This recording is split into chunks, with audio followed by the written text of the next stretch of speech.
Hello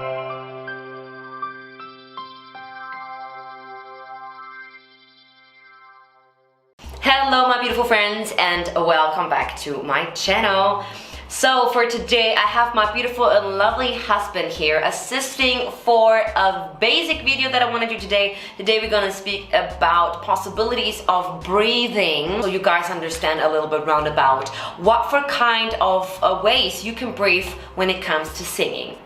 Don't forget to subscribe. Please put on the notification bell. It's still 90% of you watching but not subscribing. That's really sad. So please thumbs up, notification bell, and I'm also on Instagram. When it comes to breathing and singing, this is something that we can fix quite fast because it's visible to us.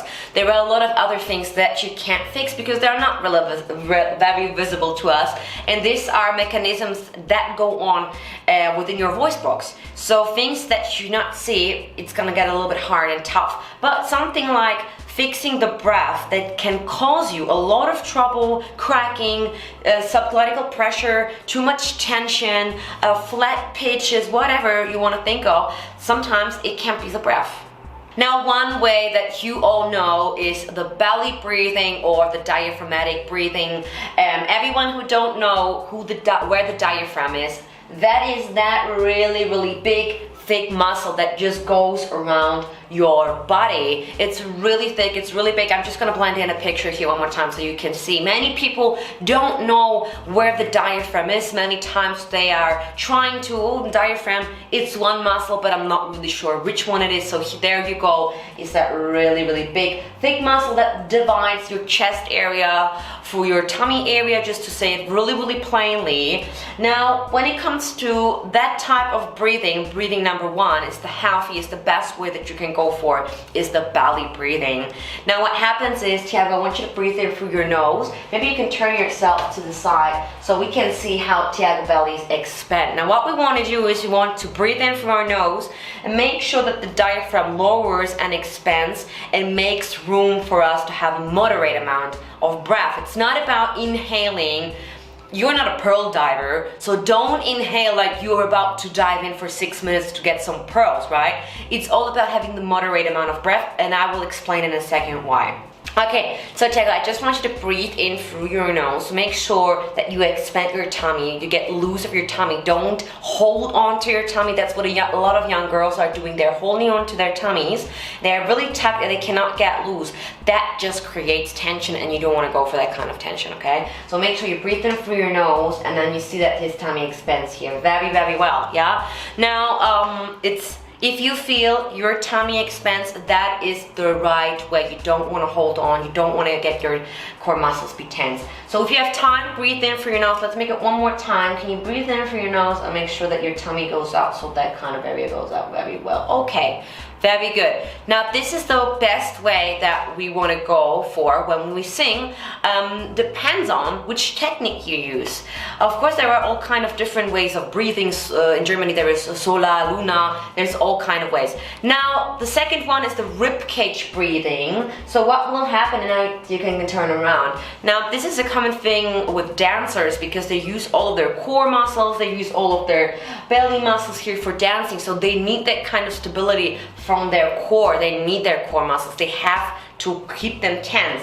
Now what they do is that they are breathing into the rib cage and not really actively into their tummy though. So it's just one way of breathing, is that rib cage breathing, so you really feel how it expands in that area without really dropping your belly, yeah, without really keep your belly round. Yeah, maybe you can hold on to both with your both arms, exactly, and breathe in. Okay. Yeah, but it's not really that your chest is, it's not that your chest is expanding a lot. So it's not gonna be...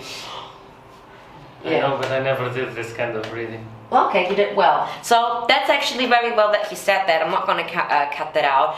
Now, it takes some sensibility when it comes to singing, because we speak about very fine muscles, very fine motoric coordination stuff. So you have to be sensible, listen to what's going on to your body. Now, what's really fine tuning is you put you're putting your hands around your waist area. You just feel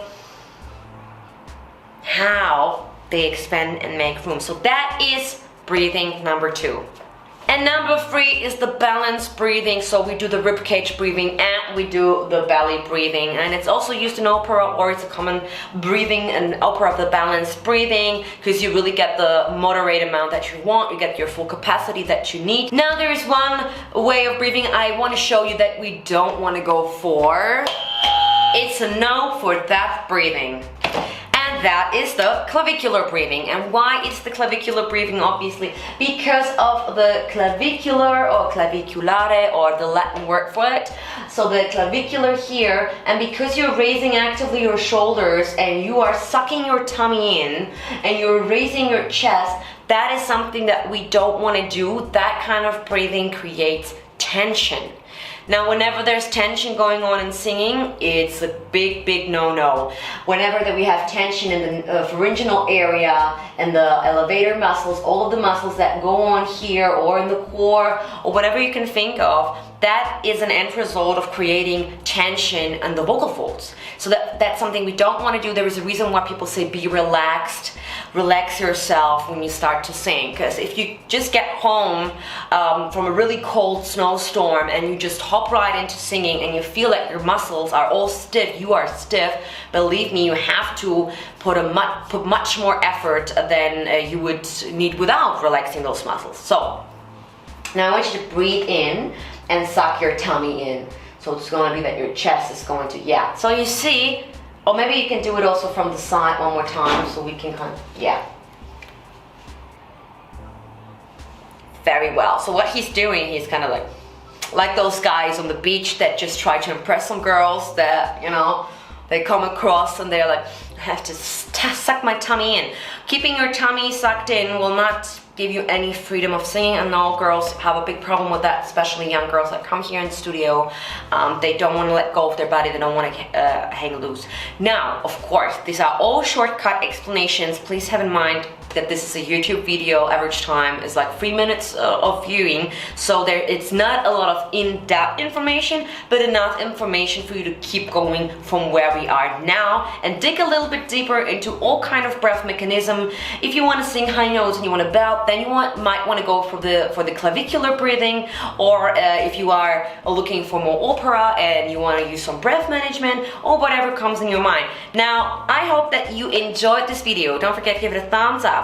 Please don't forget to watch all my other videos on this channel, and I wish you a wonderful week ahead, and thank you so much for tuning in. It's a no for bad breathing. I see you in my next video.